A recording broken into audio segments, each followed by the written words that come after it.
പോകുമ്പോഴല്ലേ നിനക്ക് പെട്ടെന്ന് മീറ്റിംഗ് വരുന്നത്. നീ വരണ്ട. പിന്നെ നീ അങ്ങോട്ട് ഉണ്ടാക്കും. എന്താടാ, എന്തൊരു മൂഡ് ഓഫ്? നാളെ അവിടെ വീട്ടിൽ പോകണോടാ. ഇനി ഒരാഴ്ച അവിടെ നിൽക്കുന്ന ആരും ഓർക്കുമ്പോൾ എൻ്റെ പൊന്നളിയാ. അതിനെന്ത്, നിന്റെ സ്വന്തം ഭാര്യ ഇവിടെ തന്നെയല്ലയോ? അതൊക്കെ അതെ, പക്ഷെ കല്യാണം കഴിഞ്ഞിട്ട് 6 മാസമായി. പലതവണ പോയി നിന്നിട്ടുമുണ്ട്. എന്നാലും എനിക്കൊരു ചമ്മലാടാ. അങ്ങനെ അവിടെ പോയി നിൽക്കുമെന്നുള്ളത്. എടാ, നിന്റെ മാത്രം കുഴപ്പമില്ല. കല്യാണം കഴിഞ്ഞാൽ മിക്ക അവരുടെ അവസ്ഥ. നമ്മൾ ആണുങ്ങളെ ഏറ്റവും കൂടുതൽ നിന്നേക്കുന്ന നമ്മുടെ സ്വന്തം വീട്ടിലേക്ക് തന്നെ.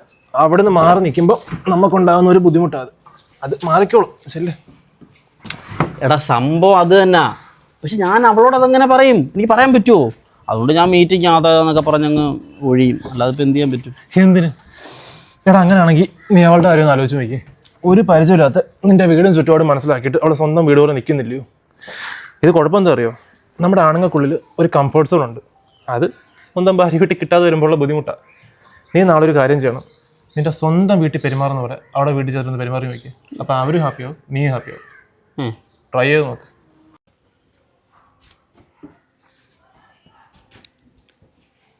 എടീ, നാളെ എനിക്ക് മീറ്റിംഗ് ഇല്ലായിരുന്നു കേട്ടോ. നീ പാക്ക് ചെയ്തോ, നമുക്ക് ഒരുമിച്ച് പോവാം. റെഡിയാവോ?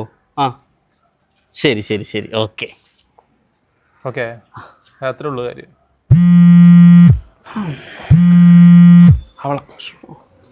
ഹലോ, പറ. എടാ, നാളെയാണേ വീട്ടിൽ പോകേണ്ടത്.